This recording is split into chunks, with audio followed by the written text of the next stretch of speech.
Hafiz ni dia datang berjumpa dengan Azlan ni. Dia bagi satu cadangan dekat Azlan, macam mana caranya nak memajukan kedai dia. Pada ketika tu Azlan dah putus asa guys. Dia dah tak tahu apa nak buat dan dia pun mengalah.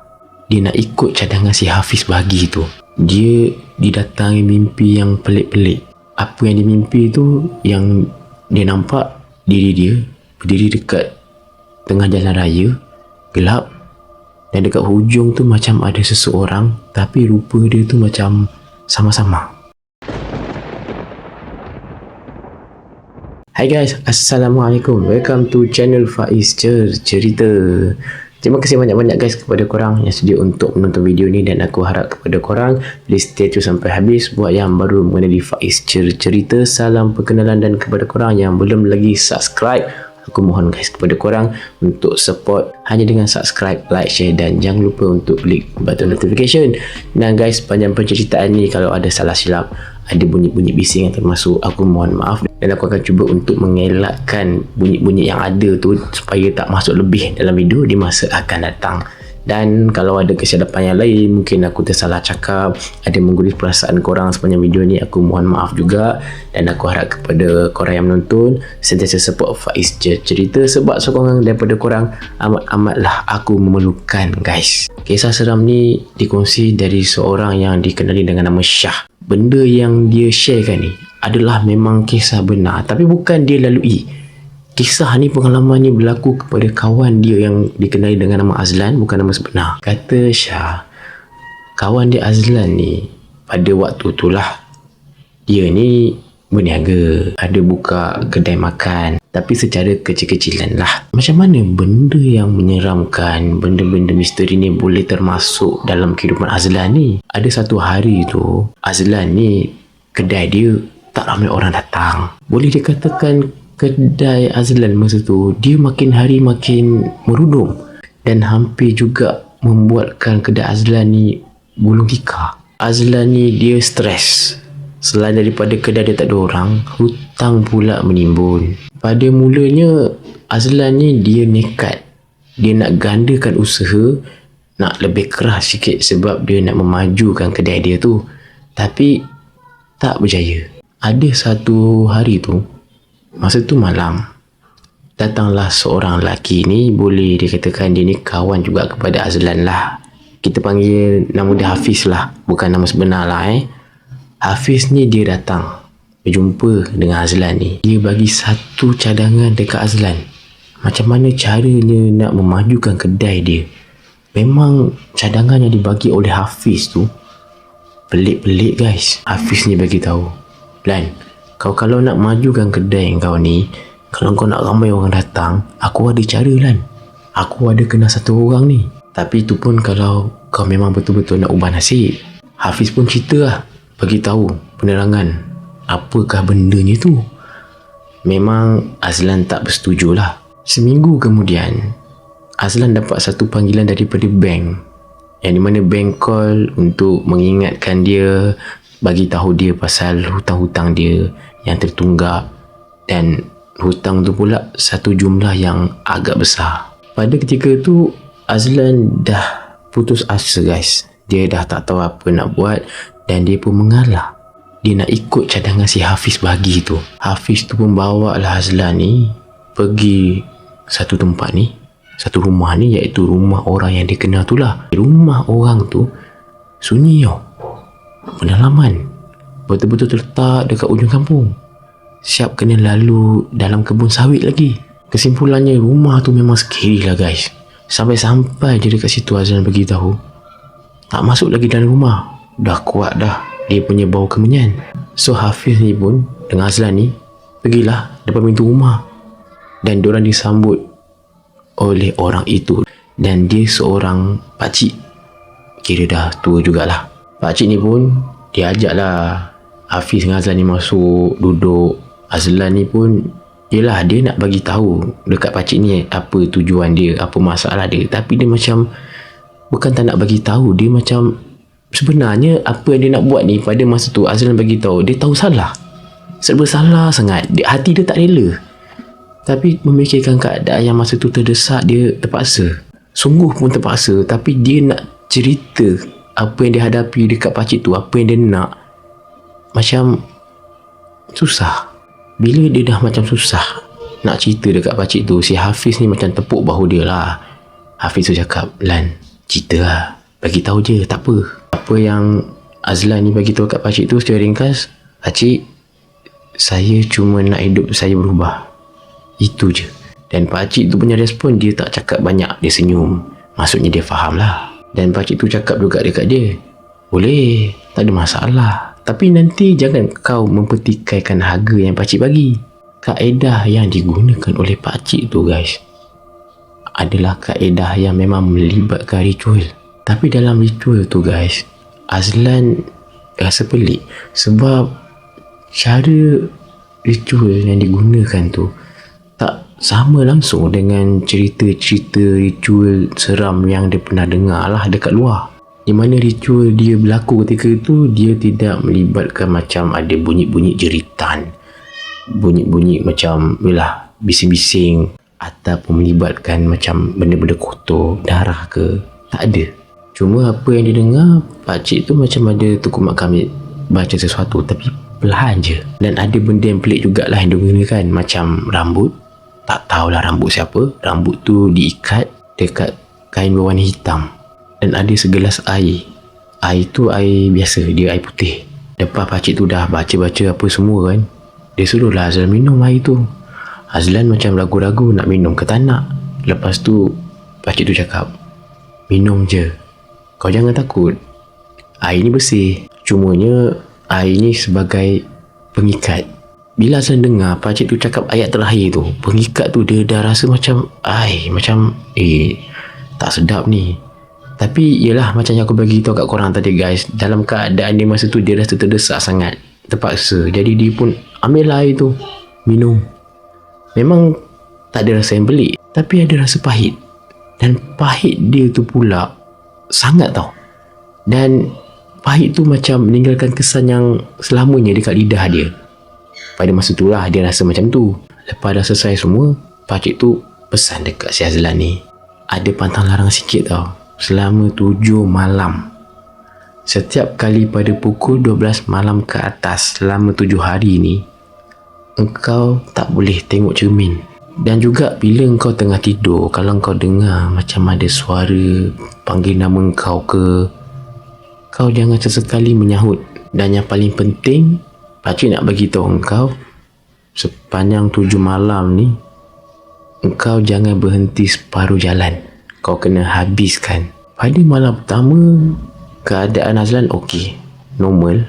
Pada malam kedua pula, dia didatangi mimpi yang pelik-pelik. Apa yang dia mimpi tu, yang dia nampak diri dia berdiri dekat tengah jalan raya, gelap, dan dekat hujung tu macam ada seseorang, tapi rupa dia tu macam sama-sama.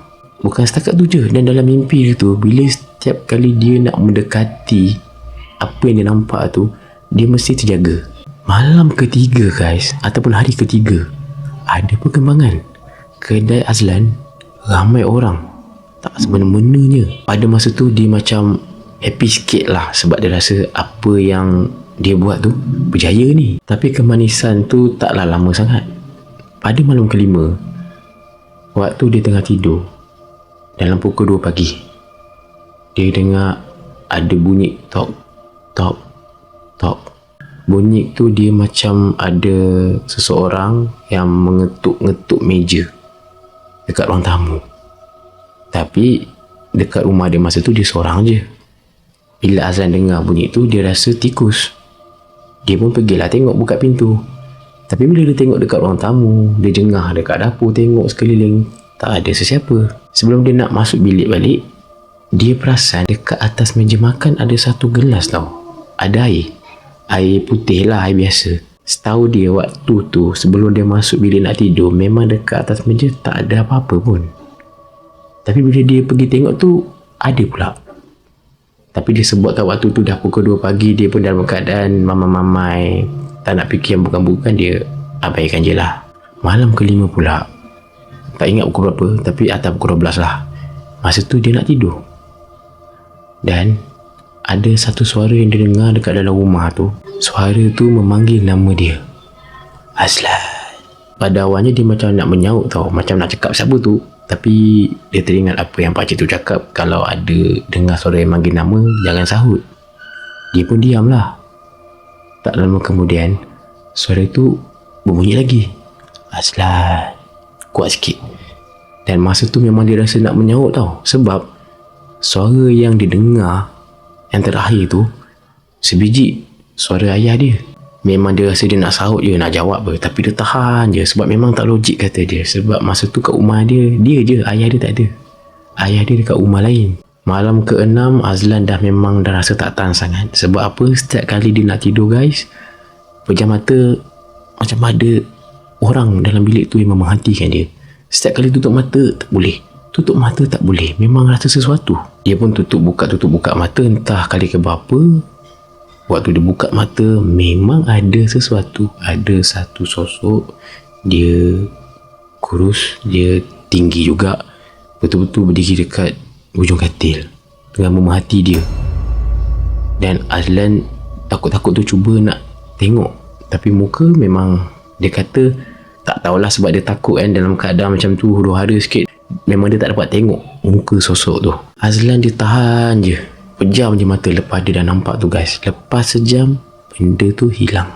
Pada malam ke-7, dia tak boleh nak pikul dah benda ni. Dalam hati dia dah nekat, aku dah tak nak teruskan, aku nak berhenti, aku tak tahan ni. Tapi dia masih terngiang-ngiang, teringat apa yang pakcik tu cakap, kau tak boleh berhenti separuh jalan. Sebab ketakutan dia masa tu memang membuat-buat, tak boleh tahan lah dia kata. Dan pada malam ke-7 tu juga, dalam pukul 12.30 malam, dia pergi ke bilik air. Dan secara tak sengaja, dalam bilik air tu ada cermin. Dia terpandang cermin tu. Masa dia pandang cermin tu, dia tengok cermin tu, mula-mula tak ada pelik, memang nampak muka dia keadaan pucat, lesu, ialah penat. Tak lama kemudian, masa dia tengok je cermin tu, ada 2-3 kali benda hitam melintas macam terlibat laju. Masa Azlan nampak tu, dia macam kaku, terkejut, nak lari macam tak ada daya dia kata. Sampailah satu masa tu, tahan, benda tu berdiri kat belakang dia. Tapi bukan dekat, jauh sikit lah, tapi memang nampak jelas. Apa yang dia nampak tu, muka dia, mata hitam. Azlan punya ketakutan, tapi dia nak bergerak tak mampu. Dia tak tahulah apa yang berlaku, sebab dia kata waktu dia nampak tu, dia terus macam hitam guys. Dia terus rebah. Itu apa yang dia ingat lah. Keesokan paginya, dia sedar-sedar je, dia buka mata, ada 3-4 orang jiran dekat ruang tamu tengah kejutkan dia. Padahal dia kat bilik air pada malam tadi. Sedar-sedar je dia ada kat ruang tamu. Bila dia dah sedar sikit tu, dia tanyalah kat jiran-jiran dia ni, macam mana boleh masuk, kenapa datang. Jiran-jiran dia cakap, kita orang dengar bunyi bising-bising kat rumah, jadi kita orang risau juga, kenapa nak datang pada tengah malam tu, takutlah kan macam mengganggu ke apa. Jadinya diorang nekat datang besok pagi tu. Panggil-panggil tak bersahut, tengok pintu tak berkunci. Jiran-jiran ni masuk, tengok Azlan dah terbaring dekat atas sofa kat ruang tamu. Memang Azlan jam. Dia pelik. Apa yang diorang ni dengar bising-bising. Dan setahu dia kat bilik air macam tu lah. Dia memang dalam keadaan yang tak tahu nak cakap macam mana guys. Agak kusut. Azlan nekat, dia pergi jumpa pakcik tu. Dia cakap dia nak berhenti, tapi pakcik tu tak bagi. Dia cakap, kau tak boleh berhenti, ada lagi beberapa proses yang kau kena lalui. Kan aku dah kata benda ni jangan buat separuh jalan. Dia bagi tahu lah, pakcik saya tak boleh nak tahan, saya tak sanggup apa semua. Dan akhir sekali entah macam mana, pakcik tu memang tak boleh nak bantu. Nak tak nak dia kena teruskan. Tapi Azlan tak teruskan guys. Dia ikhtiar sendiri, pergi jumpa pakar-pakar perawat tradisional yang mahir lah pasal ahli perubatan berkaitan mistik ni semua. Dia ikhtiar lah untuk membersihkan diri dia. Dan kata Azlan agak merana sebab dia makan masa guys. Dalam berbulan juga untuk dia bebas daripada benda-benda tu. Dan pada masa dia nak pulihkan keadaan diri dia tu, kedai dia dah tak ada orang, dah jadi sendu balik kata dia. Tapi kata Azlan, dia tak kisah, yang penting hati dia tenang guys. dia tak perlu hidup dalam keadaan ketakutan. Azlan beritahu lepas dia dah sembuh tu, dia cubalah perlahan-lahan semula ikhtiar dan ikhtiar berusaha, memang makan masa tapi akhirnya membuahkan hasil. Kedai dia ada orang datang, walaupun tak ramai, walaupun tak meriah, asalkan hidup dia tak dibelenggu dengan benda-benda yang kotor ni lah, kata dia. So guys, itu sahaja perkongsian kisah seram dalam video kali ini. Terima kasih sebab sudi menonton. Dan kalau korang nak kongsikan sedikit pendapat, nak nilaikan pasal kisah Azlan ni, korang boleh drop komen di ruang komen di bawah. Terima kasih banyak-banyak dan aku minta maaf jika ada salah silap, kalau ada bunyi-bunyi bising yang termasuk dalam video. Dan aku harap korang sudi untuk support Faiz cerita. Kalau korang ada kisah-kisah seram, misteri yang korang nak kongsikan juga, korang boleh DM ataupun emailkan jadi Faiz cerita. Dan jangan lupa support hanya dengan subscribe, like, share dan jangan lupa untuk klik button notification. Itu saja guys dalam video kali ini. Terima kasih sekali lagi dan aku minta maaf sekali lagi di atas segala salah silap. Teruskan menonton Faiz cerita. Sekian guys, meremang sampai pagi. Assalamualaikum.